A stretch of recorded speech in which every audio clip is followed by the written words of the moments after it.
It is 8:56 a.m. Central European Time, 2:56 Eastern Standard Time USA.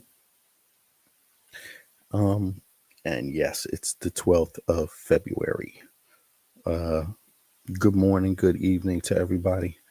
Um, I want to pick up, it's so interesting. And I just want to say to the listeners right now regarding information that is, real stuff that's, these times we live in being reported. Um, it's interesting to see different people break down different, instances that occur. And of course, there is some truth to that. Sometimes when I'm listening to people, I myself don't always maybe hear their complete meaning or the depth of their meaning, due to language. Essentially, language is not always perfect, and sometimes it requires more listening for the individual target to really catch up on the meaning of it. But I'm going to pick up on yesterday. Remember when I was talking about the Kendrick Lamar performance, and generally what it means, how what signals it sends out. Um, is it the same signals to everyone? Is it the intended signal? Does it hit the target? And who is the target? Of the performative. Obviously, I think we could all assume the Kendrick Lamar thing is about, dancing, singing, representation of self, showing agency, which is should exhibit maybe pride, which is good because maybe there's a sense of unity that can be cultivated around that, or that there already is a sense of unity cultivated around that. And Kendrick maybe wanted to take that moment, but to me, it's not a surprise really because they've known that they know Kendrick Lamar's music. Everyone does, and you've had a chance to learn about Kendrick Lamar. He seems like a pretty intelligent brother, right? I've never met him. I've never talked to him, and there's not a lot of interviews that I've really heard myself.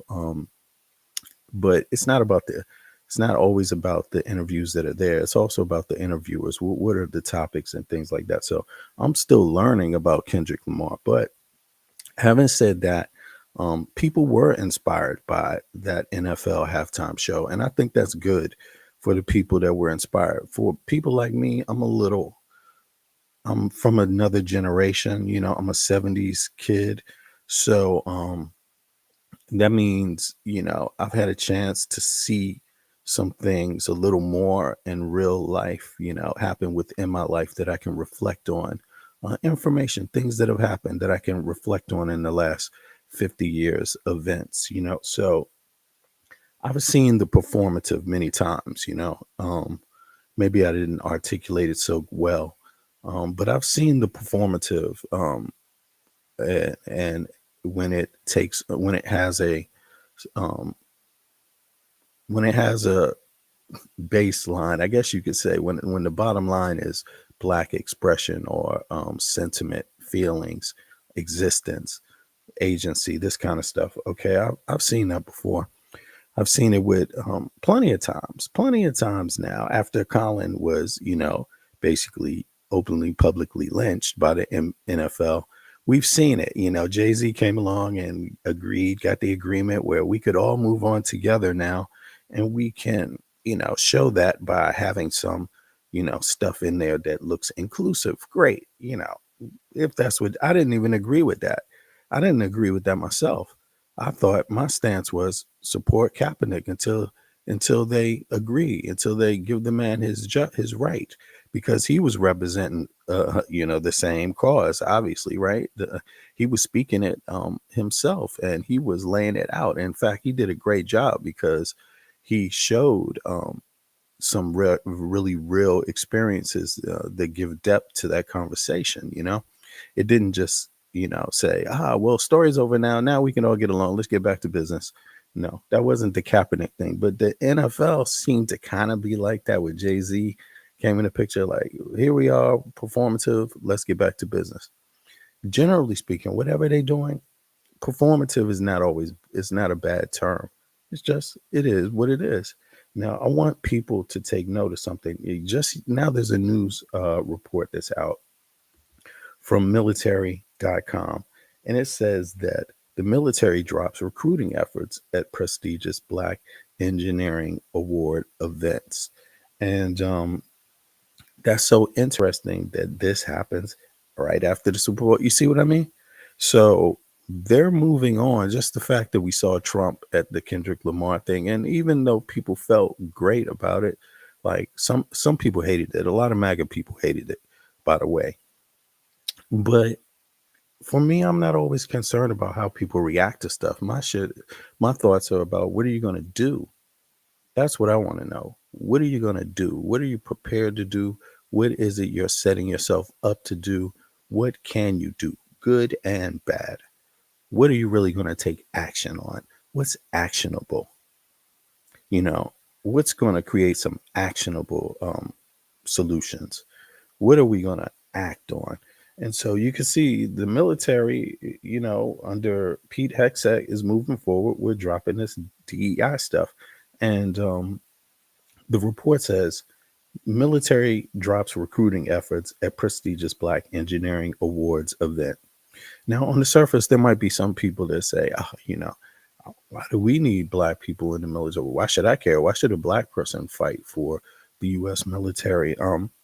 Those are questions I would say go and ask some Black military, ex-military. Ask them what they saw. Ask them their stories.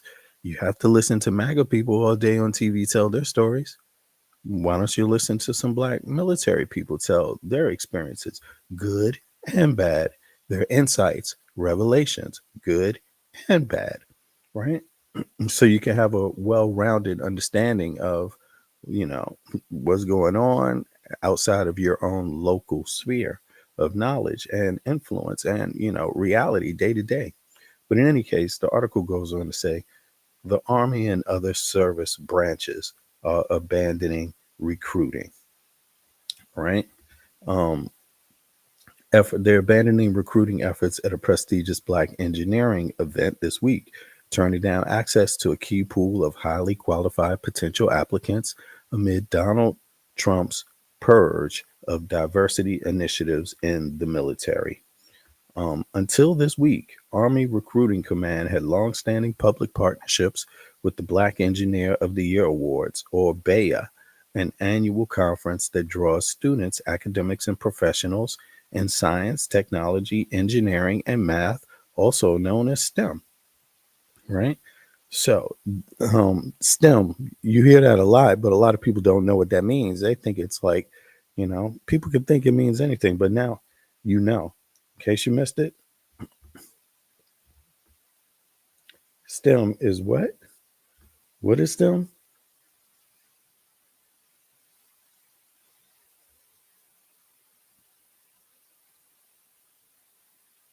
Science, technology, engineering, and math. Okay.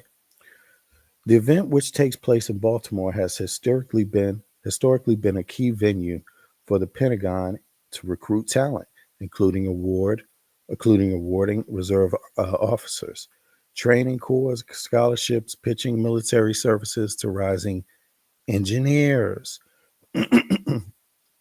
Past Bay events have included the Army Chief of Staff and Defense Secretary, right? This is one of the most talent dense events we do. One Army recruiter told military.com on the condition that their name not be used, condition of anonymity. Okay, anonymity, excuse me. Our footprint there has always been significant. We need the talent. Uh, yes, yes. Let's see here.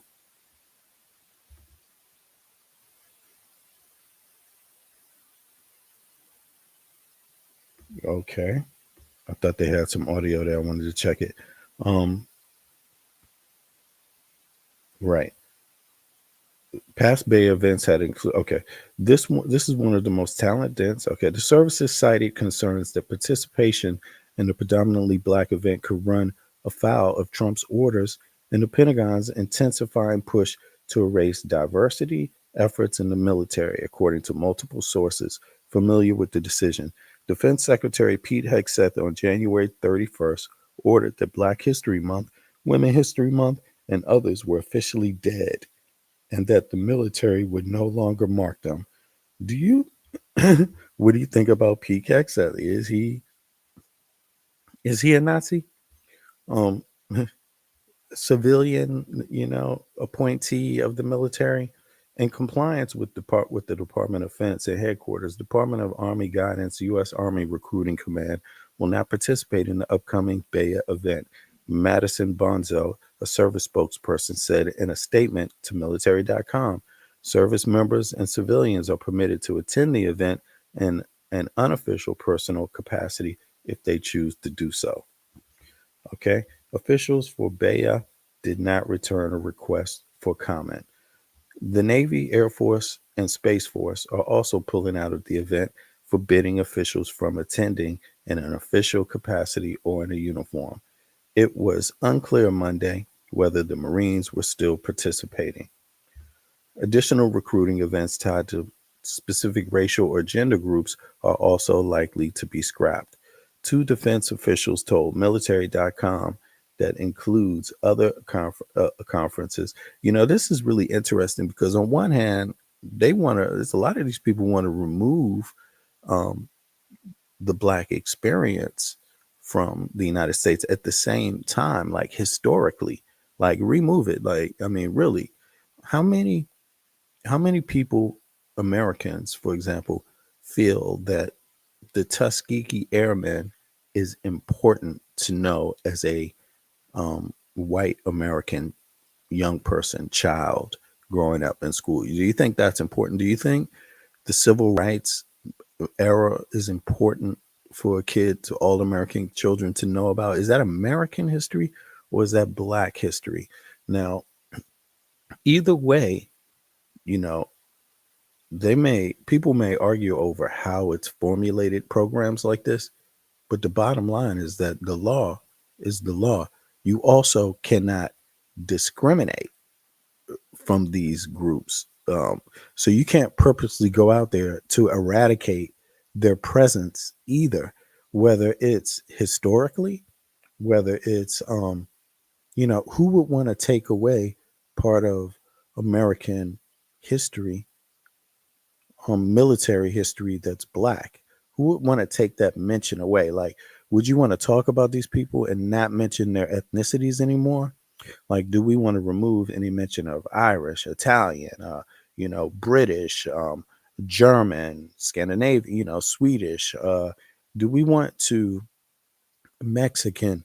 Do we want to remove all mention of ethnicity from every single thing? Is that what this is about? Because to me, it sounds like it. Because why wouldn't you want to have well diverse recruiting methods? Why wouldn't you want to have your military well versed in what it is to be an American? Who's American? What is American or USA? What makes a citizen of the United States? What is the legacy and the struggle? Why would you want to leave that out? But in any case, let me hop right back. Start on this one right here. This is the latest from the Midas Touch, and I want to tell people, like, support that channel, support Midas Touch, because really, to be honest, if you look at the internet right now, I'm sure you've noticed this. Somebody is really pushing left media, although they're getting more numbers than right media.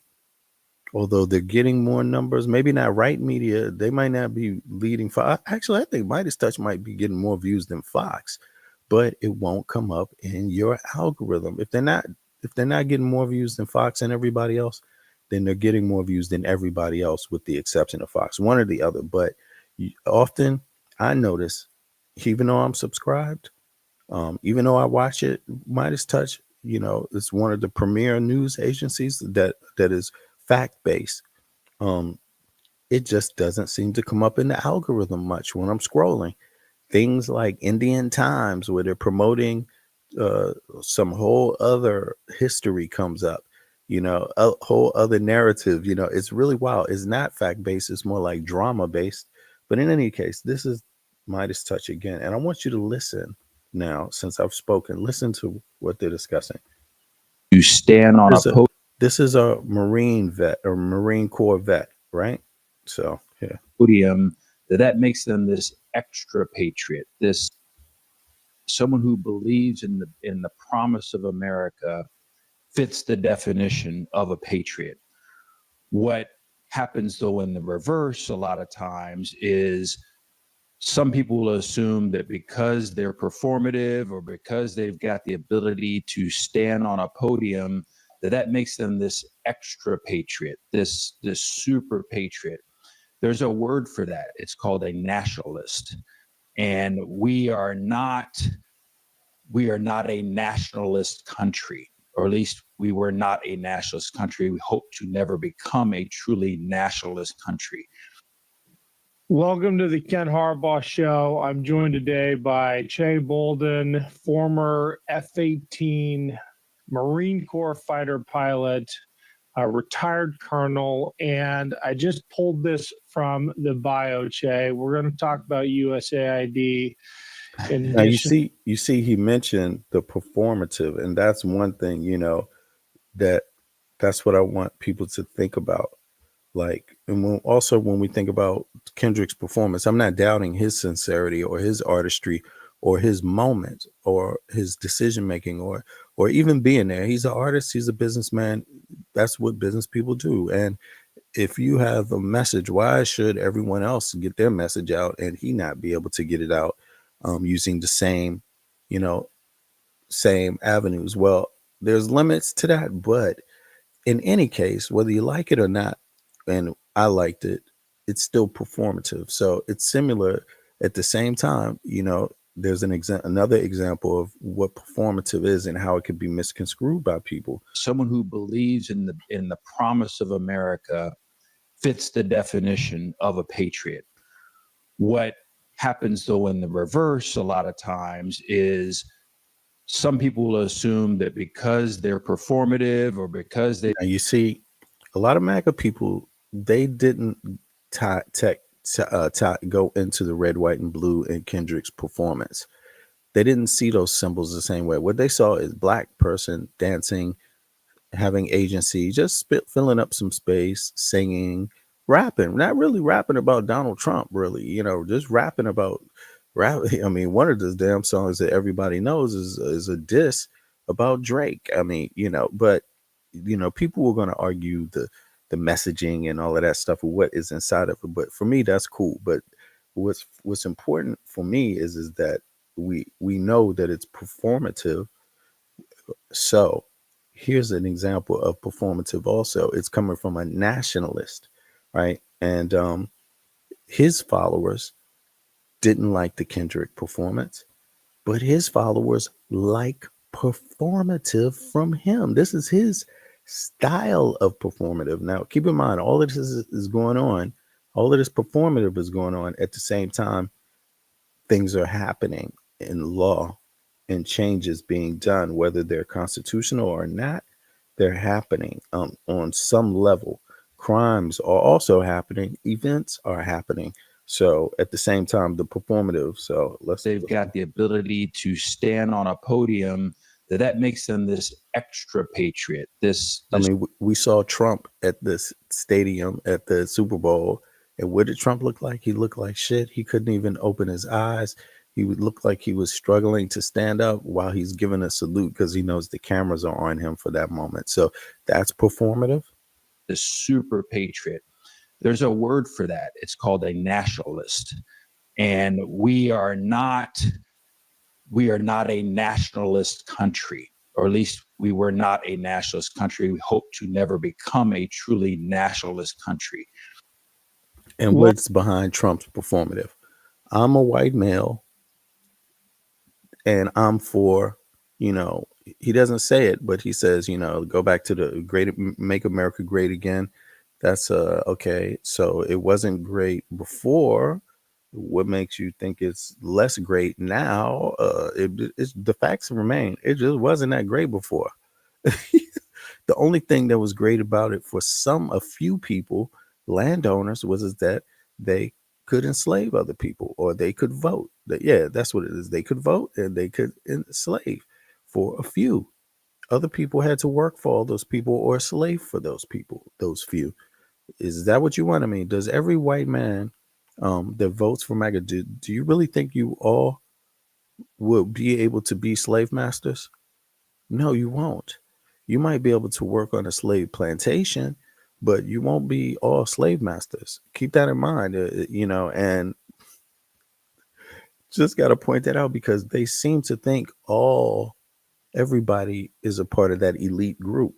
Welcome to the Ken Harbaugh Show. I'm joined today by Che Bolden, former F 18 Marine Corps fighter pilot, a retired colonel, and I just pulled this from the bio, Che. We're going to talk about USAID in addition to the top line topic. You were the International Affairs Program Coordinator for the United States Marine Corps. But let's talk about Trump's assaults on DEI. We just had Bobby Jones on the show, fan favorite here. I didn't realize he is the grandson, or his wife is the granddaughter of a Tuskegee Airman who Bobby got to know extremely well. And we both shared this observation that in the military, as I would imagine in the rest of life, to make it through and reach that level of achievement and excellence as a Black man in America, and run down the list as a woman in America, as a minority in America, you actually have to be better than everybody else because the spotlight is always on you and people are waiting for you to mess up. So every time I hear Donald Trump or Charlie Kirk or whoever look at a picture of an airline crew with a Black person in it and say, oh boy, I think just the opposite, and it makes my blood boil. I can only imagine how, as a former F-18 pilot, it makes you feel.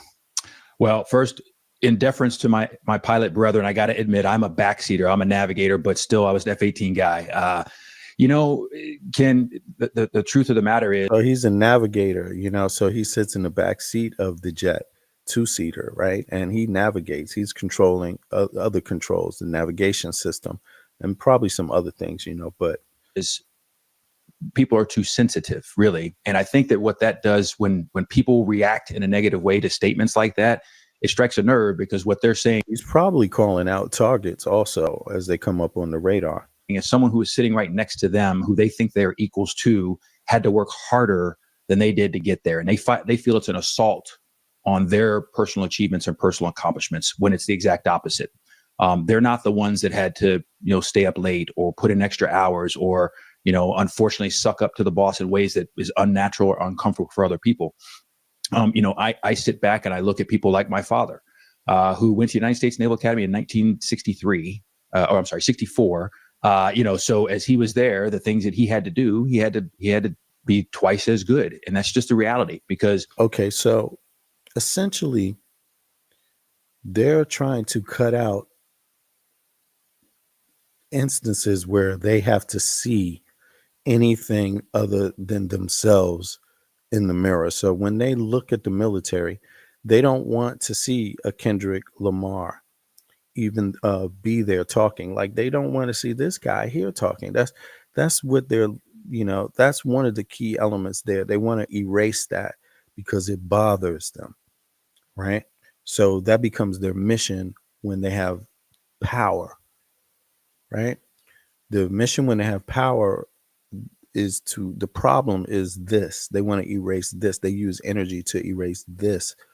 The instances where other types of Americans, real Americans, show up and are present, have a voice, take up space. So essentially that's why they are so offended of Kendrick Lamar's performance at the Super Bowl. I mean, they're going to be offended like people were offended about Kamala Harris. You ever see so much anger and hatred expressed for someone just because they're a woman or just because of their color? And have you ever seen so many people openly lie about someone's record, um, and be almost proud of it? Well, it's the same thing with this, right? It's the same type of pride, which is why, I also question people when it comes down to feel good or pride, black pride, even, because, of course, is good to have when people are against you, right? But it's also not necessarily the only thing you need. You don't only need pride. You see what I mean? Um, you need more tools. And pride is a good tool to have, but when it's your only tool, it takes up too much space. It becomes something else. It becomes your glooming shadow. Pride without things backing it up, hard work, um, ethics, good morals and principles. Pride doesn't mean you have to be against someone else. Your form of pride doesn't have to be just based like this, like, let me hunt down the DEI, get rid of the DEI. That doesn't have to be connected to pride. Obviously it's not connected to African Americans' sense of pride, because we're not looking to erase um, American history, parts of America. We're not looking to erase Irish Americans from history. We're not looking to erase Italian Americans from history. We're not looking to erase German Americans from history. We're not looking to erase Mexican, Hispanic Americans from history, right? Or any Panamanian Americans from history, Jamaican Americans from history. We're not Trinidadian, U.S. Virgin Islands, Green. We're not looking. Greenland is American history, but it's not part of the United States history. But in any case, we're not looking to erase anybody's contributions to the nation, historically or current. But this seems to be the type of pride that only MAGA people really have. Not MAGA people, but this is a type of pride that they largely possess. Some others have it, but they're like the fringes of their ethnic groups. They're like reduced in such small mass that they're not a threat. MAGA, when they do this, they're like a threat because they're a big percentage of the population, and and they've always had a lot of power. Republicans have always had a lot of power, and this has also always been a struggle for the Republican Party since since when the 60s, right? It's always been a problem, this sense of nationalism, white nationalism. People that are European descent, don't be offended when I say this. It's just within the context of discussing the U.S. So we can understand that there are people that identify as white Americans, and those are MAGA people, right? So in that context, I'm not implying that everyone feels the same across every European descent or person of European descent, or a person that might be confused with that term white feels the same way as MAGA people. I don't believe that. That would be wrong, because they don't. Obviously, Canada, nobody in Canada, white or native or otherwise, is digging Trump. Not too many. Same thing across the world. Not too many in the Western world, for example. Some of the people that hate the U.S., they like this sense of nationalism, apparently, because they, you know, enjoy Trump for some reason. You know what I mean? Like, my thoughts about it, this is ironic too, because it's not that there's not racism in China. There's loads of racism in China. Do Chinese support white nationalists? Do Putin support white nationalists? Does Putin like white nationalists? Is Putin concerned about white nationalists in the US? Is Putin concerned about white nationalist terrorist groups in the US? Is China concerned about white nationalist terrorist groups in the US? You always hear the US talking about these things about other people. Why are these people around the world not concerned about white nationalists in the United States? White nationalists don't like Asians. They're hurting Asian people. Putin, I don't know. Some Russians are Asian types. Would you want to chime in on that, Putin, or do you just have nothing to say? Now, this is something people need to take into account. Like, on the global stage, these people aren't concerned about white nationalism anywhere. They're not, Chinese government is not a concern about white nationalism anywhere. Um, they're not concerned about it in Russia.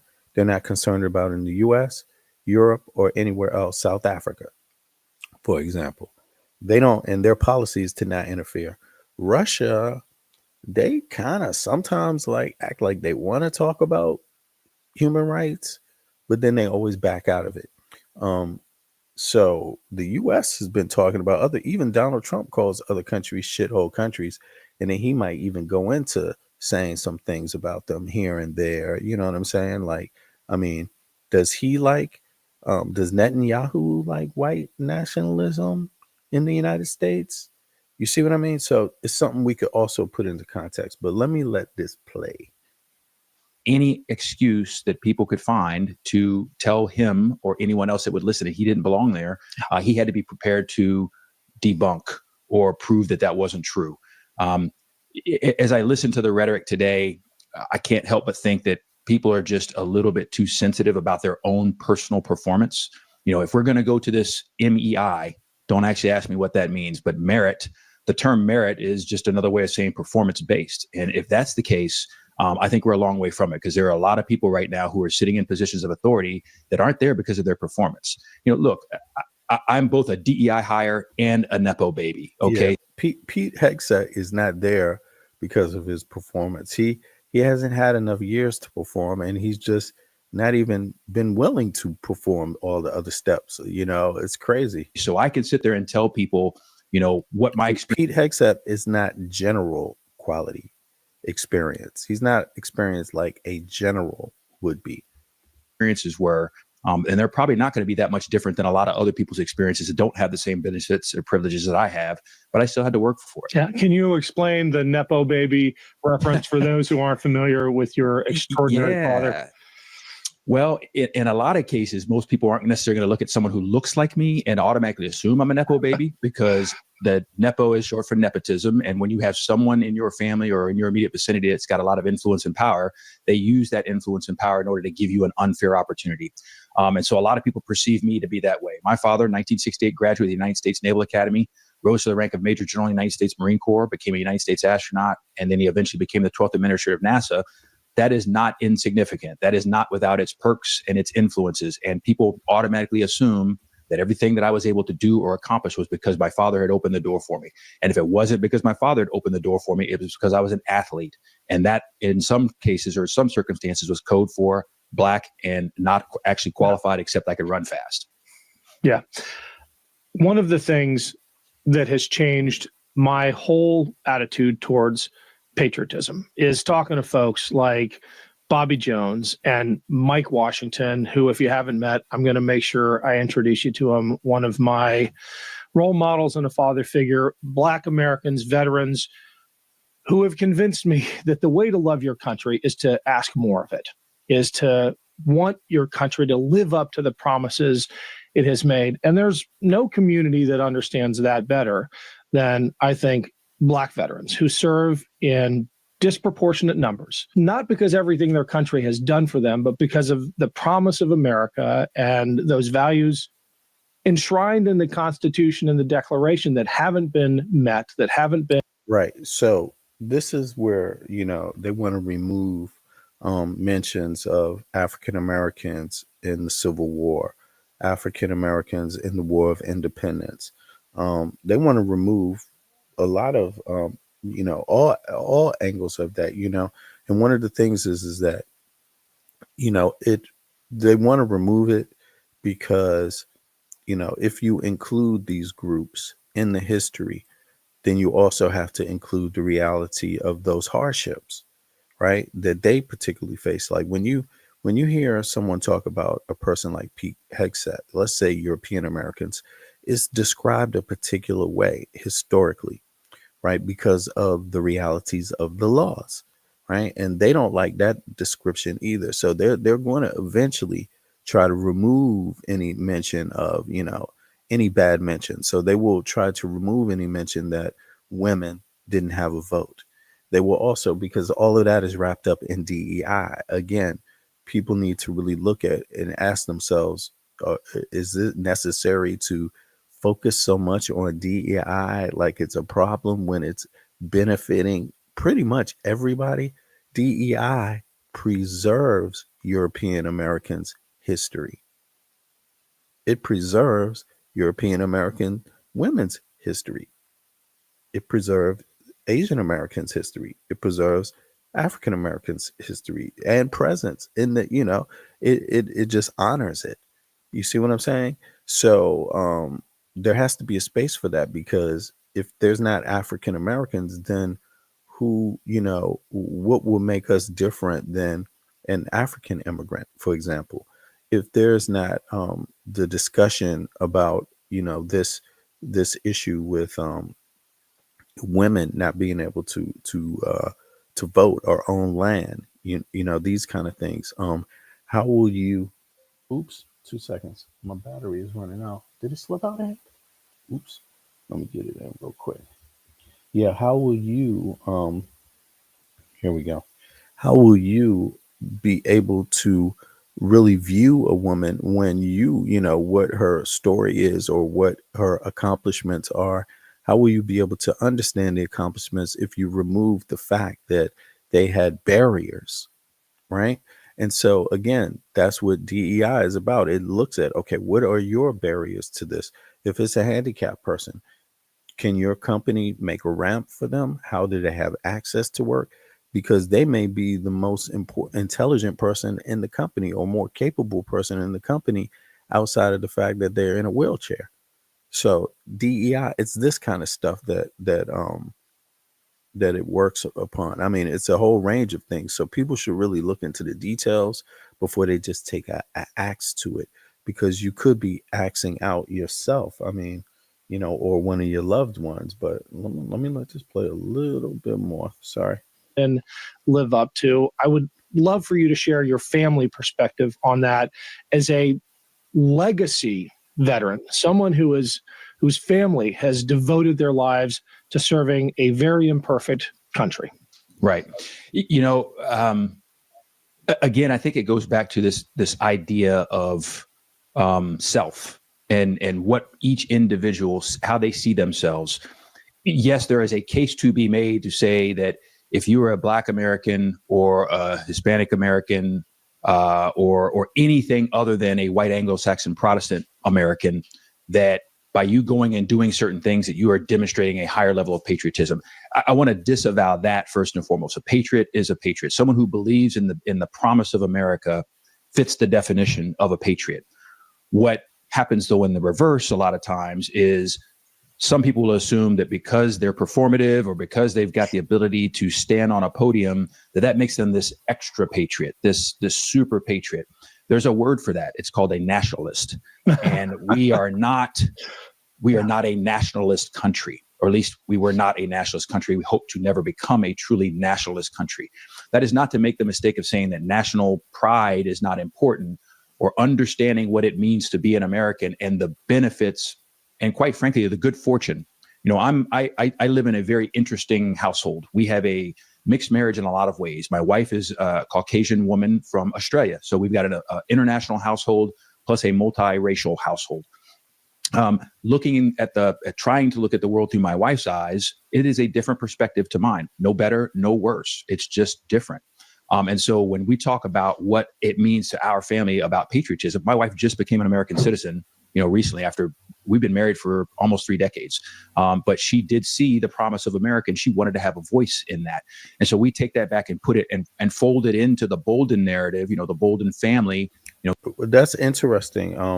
And Trump is looking, they claim to be looking for people who became naturalized Americans, that became citizens, and and to reverse that. But if you notice, you don't hear a lot about any, like, it seems like they met some troubles with the 14th Amendment, or it seems like no one's in a hurry to take that claim up, because then they would have to explain why they're not, showing up in Russian communities in New York City or in the East Coast, why they're not showing up in other communities, certain European, there's many Polish communities, Russian communities. I mean, there's a lot of different communities out there, and it seems like they haven't figured it out yet. But in any case, imagine what would happen with his family if that was enacted. I mean, he served in the military, and yet, they would be breaking up their family. So it seems like something not too good is going on here. And, especially in terms of making the military weak, I would encourage people to follow that, because while China just had a international, one of the leaders came out and made some statements. I forget what you call that, but I'm going to go to that. I mean, because they're following Trump's lead, obviously. They're preparing to pick up where Trump leaves off. Whatever situation Trump allows, their Chinese military is ready to take advantage of that, to take opportunity in the U.S. changing its foreign policy. So they're listening very closely, and now I believe you're going to start hearing a lot more um, information and proclamations from the Chinese government and military as well. They're going to start challenging some of these trade routes that the United States has historically pretty much for a century dominated, almost for, maybe not a century, less than a century, maybe about 70 years, 60 years we could say, right? 50 years for sure. Dominated. Well, a lot of the wealth comes from, making sure that those trade routes um, operate. And obviously, China will want to have the advantage in that, because China would like to control trade more, have more control over that, right? And that means, to do that, that means their military has to take control of certain trade routes. And it's likely going to start in Asia. However, they're funding a lot of weapons in Africa. They're funding a lot of weapons in the Middle East. You don't hear about it in the news, but all you have to do is Google it yourself. It's not like the news is hiding it. It just seems like they're not totally interested in China right now, which, who knows why that is. But yeah, we're gonna go into that. So here's to follow up on that. More Midas touch here. Let's see here. And what that could mean. Sixth, I did a video. The title of which, if you want to go look for it, is Racist Trump Threatening Criminal Charges for Companies That Hire Black People. And in the thumbnail, because it's YouTube and you got to give a little bit of a mild clickbait, even though I stand by both the thumbnail and the title in this case, Trump bringing back segregation. And here's the description of the video. Jesse talks about Trump's dispatching of his Attorney General, Pat Bondi, to threaten criminal prosecutions of private companies who have DEIA policies to enable the hiring of Black, LGBTQ, etc. employees. So Donald Trump is threatening criminal action against private companies who have hiring policies that are their business, right? A lot of people push back. Oh, that's total clickbait. That's not, they're not bringing back segregation. They're not trying to not hire Black people. This is just your liberal fever dream. There was all kinds of hateful, idiot comments of people who aren't clearly watching the landscape of what's taking place in the country, or are partisan hacks who are trying to cover for Donald Trump and their racism. Enter military.com. This isn't the New Republic. This isn't the Intercept. This isn't Mother Jones. This isn't a left-leaning journalistic outlet. Excuse me. This is military.com. An outlet that covers stories and has an understanding of what goes on in the military, has access to people. And there's a quote in here. In fact, I'll just read this quote. It's fucking racist, one active duty Army general told military.com on the condition of anonymity to avoid retaliation. To avoid retaliation, this active duty general had to be remain anonymous. Here's the headline. Military drops recruiting efforts at prestigious Black Engineering Awards event. Now, let's take a step back before I read from this.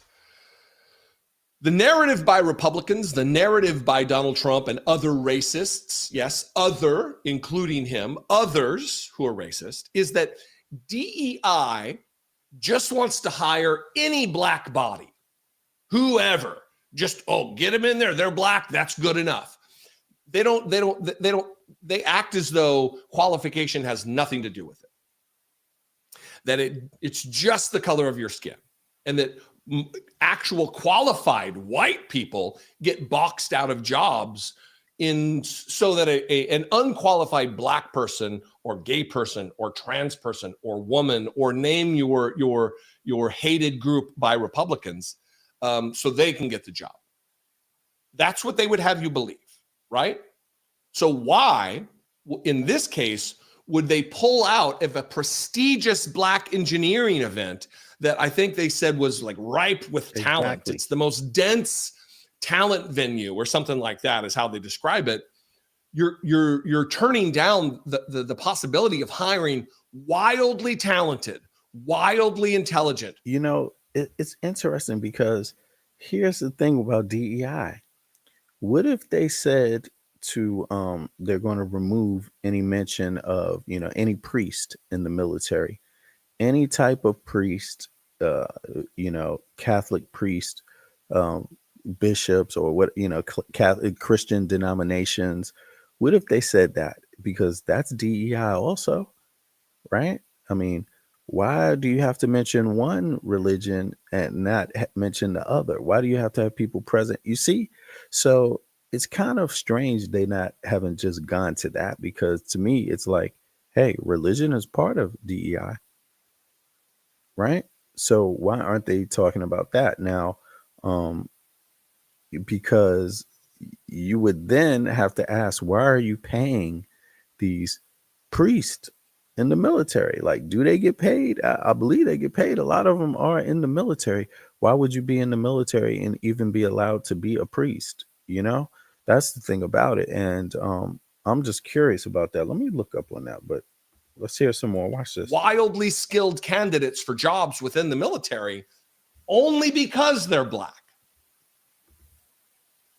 It's the reverse of what they claim, because they're liars. They're racist, white supremacists. They've allowed the white Christian nationalist agenda to take hold, and now they have Pete Hegseth, a white supremacist, as the Secretary of Defense, to put this into action. And as I talked about in a previous video, the makeup of the military is just about 50-50 white, and then minority groups, Latino, Asian, Black. Roughly 50-50. I think it was 49.6% Black and Latino, Black and brown folks, right? Here's the article. The Army and other service branches are abandoning recruiting efforts at a prestigious Black engineering event this week. All right, we did this. Now check this out. I mean, I'm just curious here about this. Let's see here how this works as far as religion in the military. The answer depends on what you mean by hire religious priest. Here are a few contexts in which the US government employs individuals who are also religious leaders. 1. Military chaplaincy. The US Armed Forces, Navy, Air Force, Marine Corps, and Coast Guard employ chaplains, many of whom are ordained clergy from various faith traditions, including priests, ministers, rabbis, imams, etc. These chaplains are responsible for providing spiritual support, conducting religious services, counseling service members, and upholding the religious freedom rights of those in the military. Although these individuals are often ordained by their respective religious institutions, they must also meet rigorous military and governmental standards. 2. Correctional and civil institutions. Some federal or state institutions, such as prisons and hospitals, may employ chaplains or provide funding for religious services. These roles are designed to offer spiritual support and counseling to inmates or patients, again in a manner that respects the constitutional separation of church and state. 3. Faith-based partnerships. The US government sometimes works with religious organizations through initiatives like the Office of Faith-Based and Neighborhood Partnerships. In these cases, the government does not hire religious leaders in the traditional employment sense, but rather partners with community and religious groups to deliver social services. Federal dollars. 4. No general priest hiring for religious purposes. Beyond these specific roles, the US government does not generally hire religious figures to perform religious functions for the government as a whole. All right, so you get the idea. But here, military compliancy, the U.S. Armed Forces, Army, Navy, Air Force, Marine Corps. This is up Pete Hegseth's alley. As a matter of fact, like, I'm curious if he's spoken about this or have noticed this. Employ, and the Coast Guards they employ chaplains, many of whom are ordained clergy from various faith traditions, including priests, ministers, rabbis, imams, etc. These chaplains are responsible for providing spiritual support. See, they're responsible for providing spiritual support and conducting religious services, counseling service members, and upholding the religious freedoms. Okay, let me see something.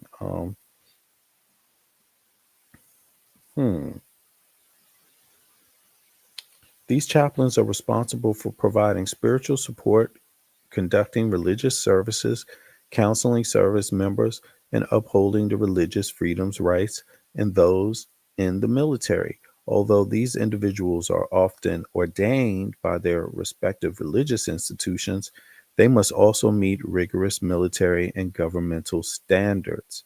Okay, but it says they employ chaplains.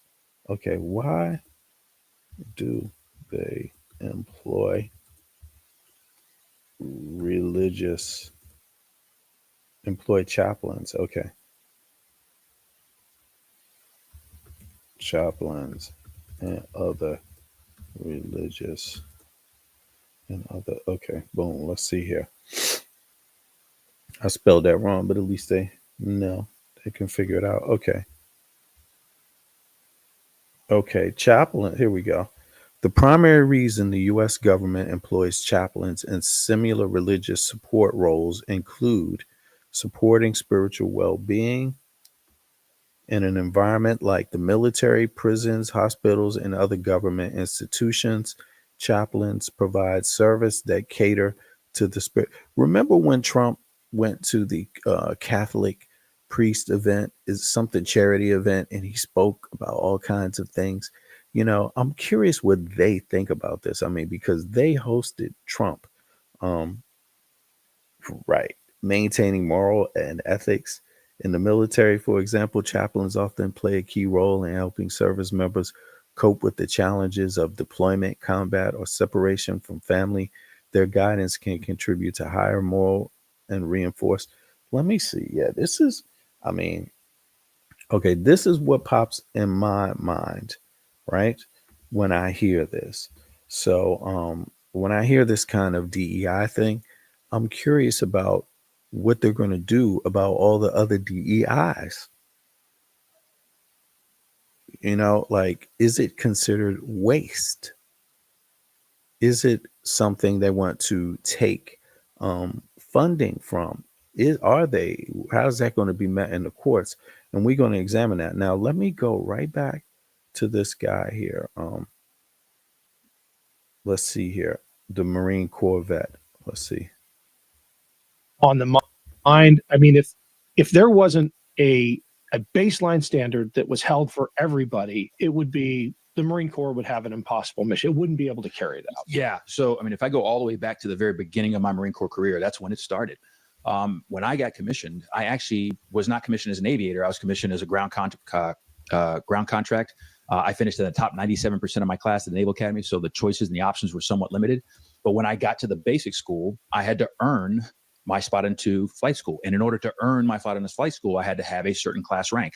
That was not a given. I could not just go into my staff platoon commander and say, hey, I deserve to be ranked at this point. So I go down to flight school, and him say, you know what, you're Black, you deserve that chance, you should go. That was exactly the opposite. I actually had to maintain the standard, 300 PFT. We didn't have the CFT at the time, land navigation, which was my worst subject. And then everything else, I had to get the scores. I had to get the right grades in order to be ranked at a certain point within the basic school class in order to get that opportunity. And then when I got down to flight school, I actually went down as a naval pilot and trainer, a student naval aviator, and my eyes weren't good enough. There was a standard. At the time, it was 2030, correctable to 2020. I was above that. And so I had to transition my MOS into a different MOS. That's how I became a navigator. But even after that, there was still a standard that had to be held. I am not ashamed to admit that I fell short of the mark many a time. I ended up getting downs on certain flights. And after that, I had to remediate. That's the way the system regulates itself. If someone doesn't meet the norm, we offer an opportunity to correct it. And if you can't correct it, then you're gone. Once I got to the F-18 community, again, grades were the norm. No one was handing me grades. In fact, let me think about this for a second. I was fortunate enough to not have anybody that was at least not overtly against my presence there. But if I had, what that would have meant is I would have had to been exactly on point every single time, or they would have found that as an excuse to ding me. But to get to the point of your question, the F-18 is a very physically demanding platform. On any given mission, we can go from flying at a very high altitude on regulated oxygen to pulling up to 7.5 Gs at the limit of the airframe, and the airframe itself will fly at more than the speed of sound.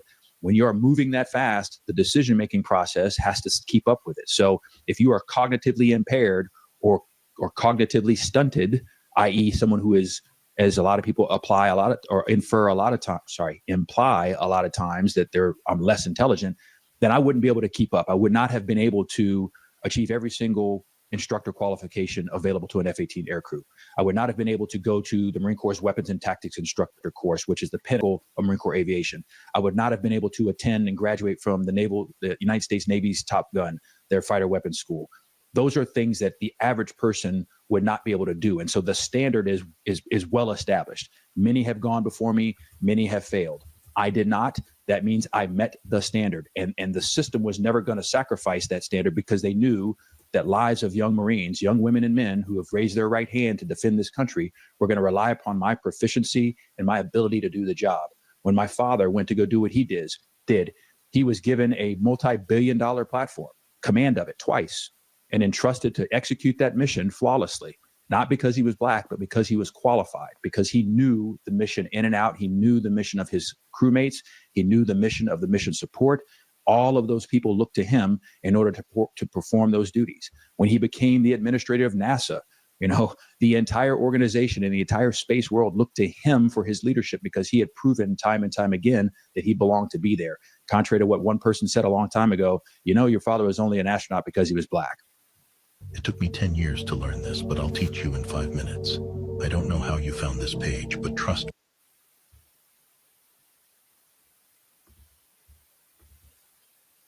Right. Have you heard about senolytics yet? It's a class of ingredients discovered less than 10 years ago, and they're being called, as a Marine working for the International Affairs Program, or the International Affairs Program coordinator at the Corps, had both perspectives. And I think my entree into this topic, excuse me, is General Mattis's observation that if you don't fund the State Department and USAID, you better buy me some more bullets, because that's the choice.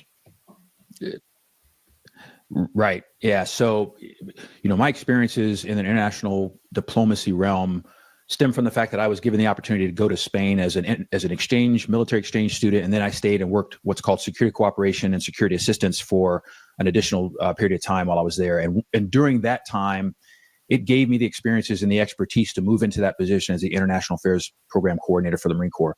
And what I learned is basically doubling down on what General Mattis said. The impact that our aid work has done around the world has made up for the fact that we are limited in our capability of exercising hard power. Today, exactly. Just to close that out. Hey, things worth knowing. Let me drop the link. Let me see here. You know what? It's interesting because it appears that the removal of DEI is is actually, they may not be saying it yet, but, and I think this is why the courts are kind of shying away from Donald Trump's, from this the DEI stuff, right? Check this out. Is because it's, you would have to actually remove a lot of support that Christians in the military get in order to remove. Oh, I think this is really interesting. Like, actually, I'm going to look more into this DEI and religious representation and federal dollars. Um, this is ridiculous, but I want to say this, this is going to affect the U.S. military's ability to respond to threats. Very simple. So I want to say this to MAGA people, and some of you are not just MAGA people. Some of you are, like you want the US to lose a conflict. Some of you are like that, like you really want to. You may be hiding it and not saying it yet, but some of you want the US to be destroyed and are masked as MAGA supporters. But and maybe not Americans, or maybe just some just really crazy, right? Now, because most people don't want their own country to lose a war, you know what I'm saying? Like, that's what I mean by crazy. But here's the thing. You know, it definitely will hinder greatly. It will do two things to the military. It will hinder them definitely in their ability to defend the U.S. Absolutely, without any question. It will also change how the military functions. Now, listen to this for foreign people, people that think this DEI removal stuff or this U.S. military weakening itself is going to be good. Maybe it might look like that, but it's also liable to make the U.S. military more reactive, like react in different ways. Like right now, the soft power is being removed, as this gentleman was explaining here. Removing the soft power of the U.S. military, which is food aid, things like this, because you develop relationships with people. So when you're defending yourself, you have people cooperating with you, helping you defend yourself, helping you defend your interest. That's what aid does.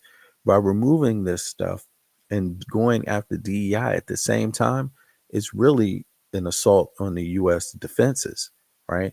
And so, but one way to look at that is that, yeah, you will lose your ability to defend yourself greater. There will be greater opportunities that are exposed by the removal of DEI policies and things like this, right? And the removal of aid.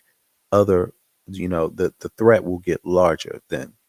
But the other thing is that the U.S. military, in trying to defend itself, might resort to more desperate means against, an antagonist, or persons attacking the U.S. Like, really, so people outside of the U.S. should be concerned about that, because if you meet people from other countries, they're now all talking about saying the U.S. military is bad, and a lot of people, they prefer having choices. Like, okay, who are the choices and how did they get treated? Well, you know, if you get into that conversation, you will see the U.S. Is very progressive in that way, because it has DEI policies, but not just DEI policies. It just has a diverse military. So we have Native Americans. A Native American, because they spoke, because they used that language. I believe, was it in the Vietnam War or was it in the Korean War? Well, I think it was Korean War. They used. Let me just look that up. Did they use? Did they? Native.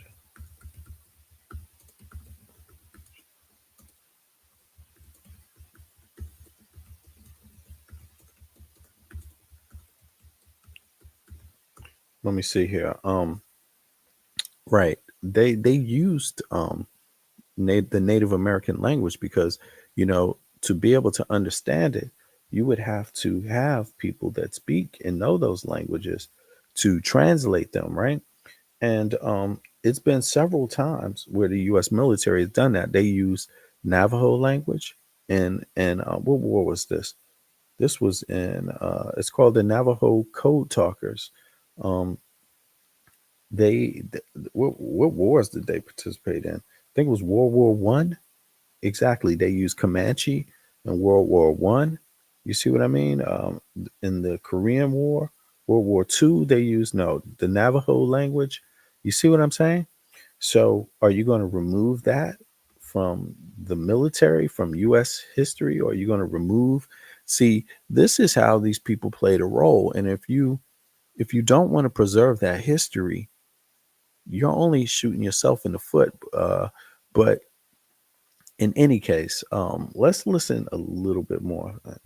A Hey, things worth knowing. You can hop up if you want. a lot of the discussions in the national security space revolve around great power competition and how do we counterbalance the influence of China. Well, we will never counterbalance the influence of China, bullet for bullet, or man or woman for man or woman.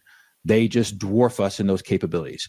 Where we benefit from the American. For a lot of Americans and others that don't know, China has way more population, people, right? So China has 1.4 billion people. The USA has 327 million. You see, India has 1.3 billion people. It's the second most populated place on earth, right? Um, the USA has 3.2 million. The EU has 711 million, right? Um, Europe in total. No, that's not the EU. That's Europe, and I'm not even sure if they use uh use that. So use Russia included in that, even though Russia is only 150 million. It's kind of underpopulated for its size, right? No, it's the EU. It's the EU they're talking about. 711 million in Europe. I believe that's only EU countries. NATO, pretty much, maybe. Turkey, that's not including Turkey, though, obviously. Turkey has 80, or maybe it is. But in any case, you get the gist. China outpopulates a lot of people. The only people it doesn't outpopulate really is India, and they outpopulate India too. So they have a lot more manpower and people, and including military members, pound per pound people, so they can produce more bullets, more of these kind of things. Pound for pound like that, you don't necessarily beat them. But the U.S. does lead in technology, military capability, but it's not pound for pound. You see, so that's different.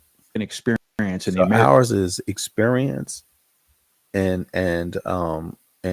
coordination, how it's coordinated, how it's defined. And when they mess with this DEI stuff, when they take away soft power also from aid, right? They are tampering with the design. Bullet for bullet, or man or woman for man or woman. They just dwarf us in those capabilities. Where we benefit from the American experience and the American influence is our values and our ability to impact and make a difference in ways that are not kinetic. So the international affairs community, generally speaking, uses negotiation and persuasion as the tools by which we get our way.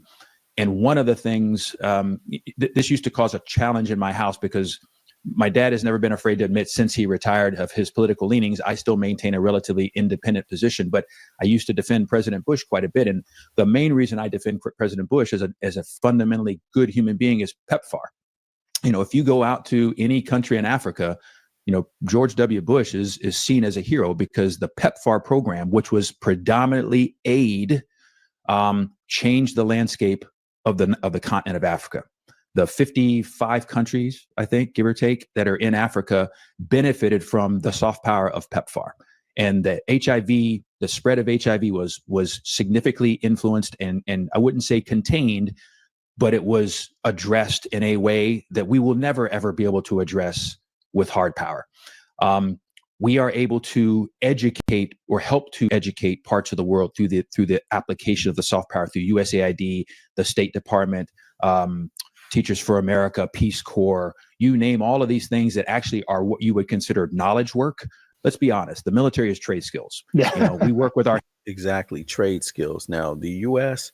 also does not really pay people to go to trade school like they do in the EU. It doesn't have free trade school like they do in the EU, even in Canada, places like that, right? So already, with tech, these kind of things, trade, and implementing these skills, right? The US is not supporting it's not building that in its own capacity. The military was one of the ways that they did that. And you see, it's like, they want to discourage people from being in the military. Ironically, they don't want to use the methods to attract people. They want to use methods to unattract, to make it unattractive to people. And this soft power that he's talking about right here, China, with their 1.4 billion people, is going to walk right in. And because that's an opportunity. They don't even have to use military force to walk right in. Well, what does that do to trade, US trade? What does that do to US trade? That diminishes it also. Why does it diminish it? Because not only will China take the lead, but other Western countries will also take the lead, because they will know, aha, the US is not taking the lead. Well, we better take an approach that can combat or protect us from China taking the lead. You see? So it's not it's multifaceted, and it's all connected, and it's all ever changing. The things that Trump is doing, quite frankly, have already been done before in history, and the outcome was these same people that voted for him, they got left in the dust. Yes, after World War II, when Hitler fell, those people were not represented that well. I mean, Hitler did hoard a lot of money. The generals did hoard a lot of money. They didn't give it to those the ones fighting the war for him. No, he left them high and dry. And that's exactly Trump is like throwing. It's so funny how people don't, these people talk about history, American history and things like that, and they try to erase the presence of others in America, in the US, from their own history. It's interesting because these MAGA supporters don't know global history well. They don't know other people, other histories of other people in the world. They don't know global history, history of mankind. They don't even connect themselves with that. That's dangerous, and that's always a losing situation. our hands and we blow it up and we kill people. But knowledge work, taking what you know and imparting it somewhere else, cannot be. That is a very quantifiable skill, a perishable skill, and you can't mass produce it really, really quickly. And so as we start to dismantle the entire infrastructure that goes into that line of our national power, it is going to take us a very, very, very long time to rebuild it. And I think when General Mattis made that comment, it was at the tail end of another kind of purge of State Department capabilities in the interest of budget. As we've gone through all these years, we have managed to maintain a positive presence around the world with ever shrinking budgets, because people are they're committed to the mission. They understand the value of the soft power, and we've put at least enough resources behind it that it doesn't atrophy. I, like you, share the concern that may not be the case this time around, and it is going to irreparably harm the United States standing in the world. Are you still hopeful? Do you have? Okay, talk to me about that, because we need more of that here. Having seen the country go down a path that he's about to talk about, keeping the values, like not taking illegal orders, how important that is for military people in the military to know what an illegal order is, and know that it is against the U.S. military's own code of conduct to accept illegal orders. Frankly, I did not imagine it would. I was at the DNC. And I think this question is going to be posed all the way. It's going to be posed to the state level too. just by virtue of the federal government taking certain stances on this. The same question has got to apply to police. Are you upholding the Constitution? Because just because you're a police officer doesn't mean that's not your job. You also have to uphold it, and you cannot take illegal orders. You see what I mean? You can't violate the Constitution as a police officer, or in any, this applies to government across the board, and employees of government, civil servants across the board, departments, for state level departments, federal level departments, in some way, directly federal government, indirectly state level. VP Harris's loudest cheerleader. I thought she was going to win. Seeing the popular vote go for Donald Trump shook my faith in America and a lot of this audience's faith. I don't even think the popular vote went to Trump, but I believe they tampered with the election. That's my view of it. And through voter suppression, 30 million Americans didn't even vote anyway. So that is not a good look for any democracy. Every other democracy has much higher numbers of voter turnout, way higher, 80%, 90%. This is like 60% turnout, something like that, 65% turnout. Let me check that out. Talk to us about how you maintain hopefulness.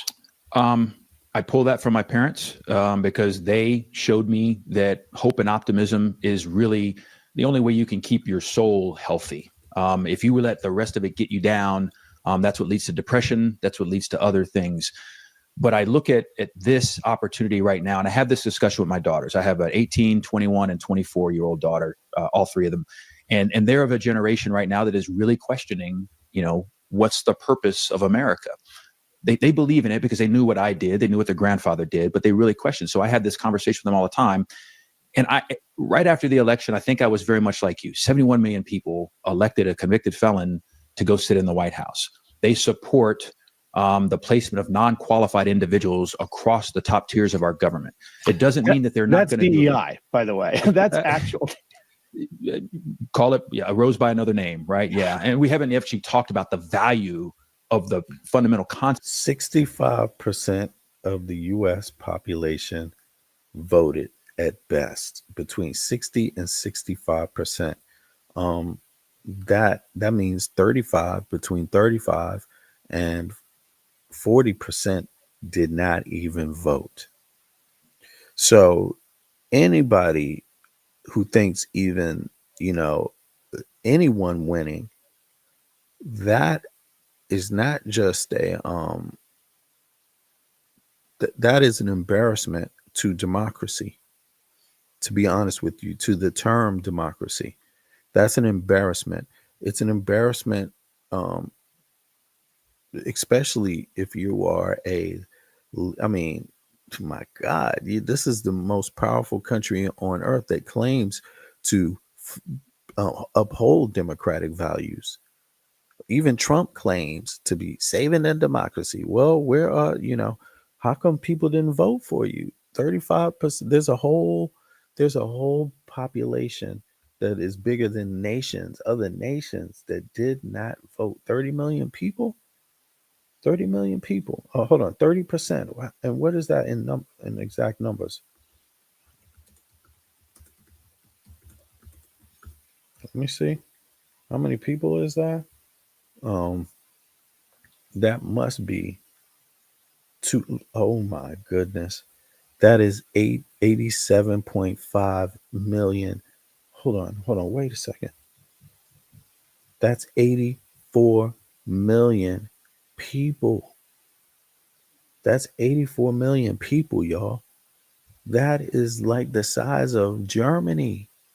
That's the population of Germany. That is a lot of people. Population of France. That's a lot of people.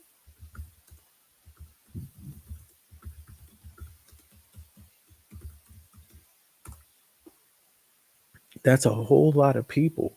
Germany, Turkey, Iran, Egypt, Democratic Republic of Congo, France, United Kingdom, Italy, South Korea, All these countries have that many or even less people. Yo, this is I, I'm sorry, but this is not democracy. This is not democracy. And um it just, the first thing Trump should be doing is having a purge on that. Purge the fact that people don't vote. I don't get it. How come he doesn't have a purge on that? Like, just purge on the fact that you're in a democracy where people don't vote. Get people to vote, Trump. Get people to vote. Um, Expand access. Find out why are you not voting and what will help you to vote. Use some tax dollars on that. Um, yeah, this is ridiculous. But anyway, on to other news, y'all. Um, yeah, this is another huge story right here. Um, the courts, I don't know if you've heard, but Trump has been ordered by the court to stop taking information, blah, blah, blah. And he has not done it yet. Let's check it The out. biggest story in America today is how many pissed off federal judges there are at Donald Trump and Elon Musk. Welcome back to Democracy Docket. I'm Mark Elias. And I'm Paige Moskowitz. Let's get started. Paige, I have never seen as many federal judges as angry with the federal government as there are right now. And there is no judge who is angrier, seemingly, than the chief judge of the Rhode Island District Court, who has issued a blistering order saying essentially that the federal government failed to obey his court's order. And let me just say this: people who disregard federal court orders do so at their peril. Mark, this is in a lawsuit from 23 Democratic attorneys generals challenging the Trump administration's order to freeze federal Wait, he said what? Order. And let me just say this: people who disregard federal court orders do so at their peril. Mark, this is in a lawsuit from 23 Democratic attorneys generals challenging the Trump administration's order to freeze federal grants and funding. Now, this judge in Rhode Island, John McConnell, an Obama appointee, issued a temporary restraining order blocking that freeze. He said that the federal government had to resume payments on all of their programs and grants and loans. The Democratic AGs came back and said, hey, Judge, the DOJ and the executive branch is not following your order. And on Monday, the judge issued a new order telling the DOJ that they had to follow his prior order or else. Yeah, and I want to put up on the screen, we don't usually do this, but I want to put up on the screen the actual language at the beginning of this order. It is a basic proposition that all orders and judgments of courts must be complied with promptly. Persons who make private determinations of the law and refuse to obey an order generally risk criminal contempt, even if the order is ultimately ruled incorrect. Okay, now let me just say, that is the kind of language no lawyer likes to read in an order aimed at them and their clients. But Paige, I have to say, in this instance, it is very well deserved. But a federal judge told all of these federal agencies, told OMB, told the Department of Justice, who are the lawyers for all these agencies, knock it off. Until I rule in this case, there is no freeze in place. And Paige, this has been a game of cat and mouse in which Donald Trump and Elon Musk and Doge and, a whole bunch of people have sort of jumped from agency to agency, and DOJ has jumped from courtroom to courtroom. And in each one, there's kind of like the dog ate my homework excuse from the Department of Justice. Oh, we thought the order said this and we didn't think it said that. And we thought maybe it only applied here, but it didn't apply there. And we have warned, you and I have warned that this day was coming where a federal judge just says they've had enough. And this judge is the one to say, I've had enough. And I got to tell you, Paige, the next step will be either this judge or another judge holding these folks in contempt of court. As this judge said, people don't get to make a private determination as to whether or not to comply with an order. Because even if the Supreme Court or another court later says, you know what, Donald Trump was entitled to do this, OMB was entitled to do this, the fact is they're not entitled to violate a court order in the meantime. And they're going to wind up on the wrong side of a contempt citation. And then we may truly be in the constitutional crisis that so many people are talking about. Mark, I want to zoom out for a bit. So this is all about the OMB order, which froze trillions of dollars in federal funding. The judge made it very clear that these payments should resume. One of the programs he specifically called out in the order was NIH funding, which after the judge had issued his order saying that the freeze is blocked, payments should resume as normal. You had DOJ say that the NIH needs to cut its funding and needs to cut how much money is going out to hospitals. And here the judge said, hey, this looks like a pretty clear violation of my order. And by the way, Paige, we're focused on this one judge in this one courthouse in Rhode Island. And we are focused on this one case. But if you do zoom out, you see that it is not just one judge who is expressing this frustration. This judge expressed the most frustration in the most florid language. But I want to point out that, in a totally unrelated case in New York City, you had a federal judge issue an order basically blocking any further messing around with the Treasury Department database and accessing it without even giving the Department of Justice lawyers a chance to weigh in.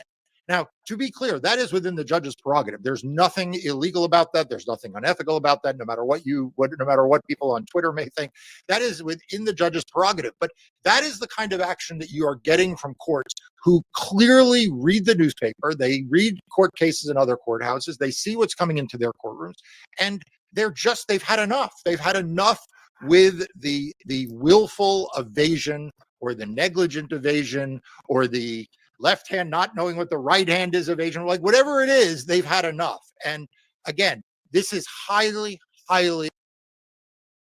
temporarily blocking Elon Musk's Department of Government Efficiency from accessing the highly sensitive data on millions of government employees housed within the Treasury Department. The order comes just a day after 19 states' attorneys general filed a request for an emergency temporary restraining order against U.S. President Donald Trump, the Treasury Department, and Treasury Secretary Scott Bessent. We will not stand for any illegal policy that puts essential services for millions of Americans at risk.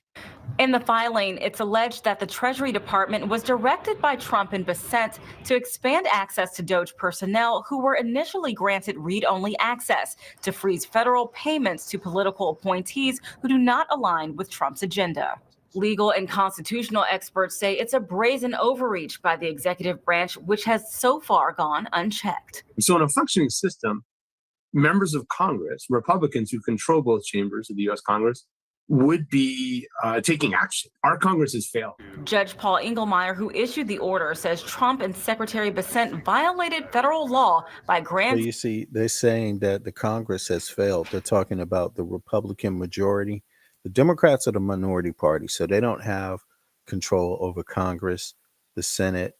They don't even have in the Supreme Court. They're less represented in the Supreme Court also. So essentially, all this has been allowed to go on by Republicans. And now that you see Trump's overreach with the Treasury Department, you see Trump's overreach with trying to stop payments, funding programs, and things like this through overreach, right? Because he's not going through, these are all things that are law that he's trying to stop, things that have been decided in Congress already and become law.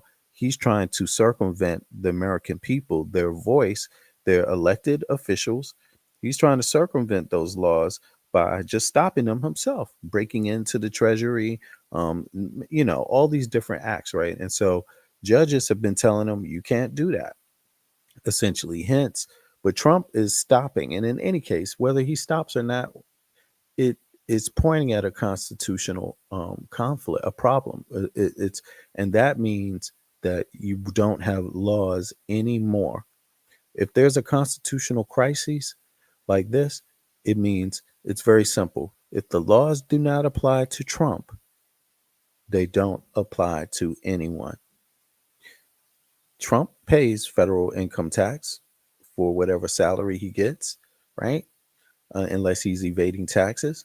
Well, he should follow the laws. You pay federal income tax. The same laws apply to you. If he's not following the law, why should you follow the law and pay federal income tax? It makes no sense, right? It's a contradiction. So he's actually, just through these acts himself, is essentially turning the United States into a lawless nation. Just for people that can't figure out what that means, that's not a good thing.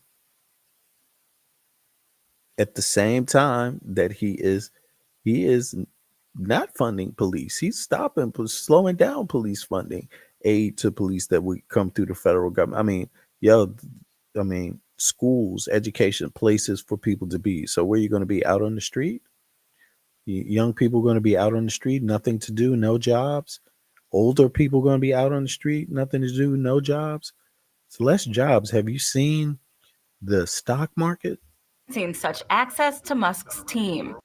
The latest in a string of legal setbacks faced by the president. Friday, a judge temporarily halted plans to place thousands of USAID workers on administrative leave. And on Thursday, a judge ruled to pause Trump's federal buyout offer to over 2 million federal workers. Another extended a pause on Trump's executive order to end birthright citizenship. Donald Trump and Elon Musk are attempting to consolidate control in a way we haven't seen in the United States. We've seen in other countries. You can call it dictatorship, you can call it oligarchy. It's not democracy. To be facing these setbacks, Paige, one last one. We saw a federal judge in Washington state basically read the Riot Act to the Department of Justice over their arguments around the birthright citizenship. Again, not something one typically sees. Right, Mark. Then Washington, that was a Reagan appointee who said, quote, "To our president, our law is but an impediment to his policy goals. The rule of law is, to him, something to navigate around or something to ignore. The rule of law is a bright beacon which I intend to follow. I refuse to let that beacon go dark today." So, Mark, let's focus on what's next. The judge said that contempt could follow. Who gets held in contempt? What does that actually mean? How do you actually enforce a court order as the court? Right. So this is the big question that everybody wants to know, right? Is like what happens here? And I want to start by saying this order from this court is good news for democracy. Like the lecture that the judge in Washington State gave is a good news for democracy. And I see way too many people on the left being cynical and saying, "Oh, but how is this going to get enforced?" Or this is toothless. No. So this is the answer to your question. The fact is that federal judges have the inherent power to impose contempt where they believe a court order has been violated. Now, there are some procedural safeguards under many circumstances that people have. They have a right to a hearing. It can't be arbitrarily imposed. But fundamentally, where you have willful conduct to violate a federal court's order, the person responsible for doing that can be and is held in contempt. That can include all kinds of penalties, including, in the most severe cases, imprisonment. It can include fines and the like. And the ability of courts to do this, again, irrespective of whether or not the underlying merits were right or wrong, is well established. The language I read and put up on the screen, that is actually from a Supreme Court decision back in 1975. This is not a new principle. This is a well-established principle. All kinds of penalties, including, in the most severe cases, imprisonment. It can include Is this it right here? Okay, Order Tro ECF number 66. Okay, basic proposition that all orders and judgments of courts must be complied with promptly. Persons who make private determinations of the law and refuse to obey an order generally risk criminal contempt, even if the order is ultimately ruled incorrect. The order, so that means it doesn't matter if the order, whatever it is, it can still be imposed.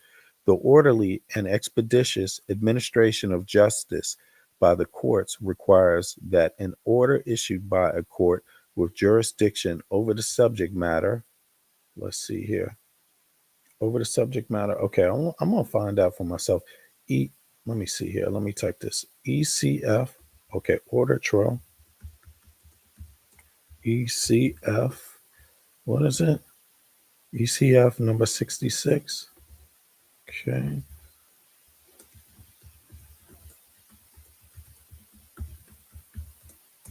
Let me see if I can pull that up real quick. Let me see. Excuse me. Sorry about that. I got 5 more minutes. Okay.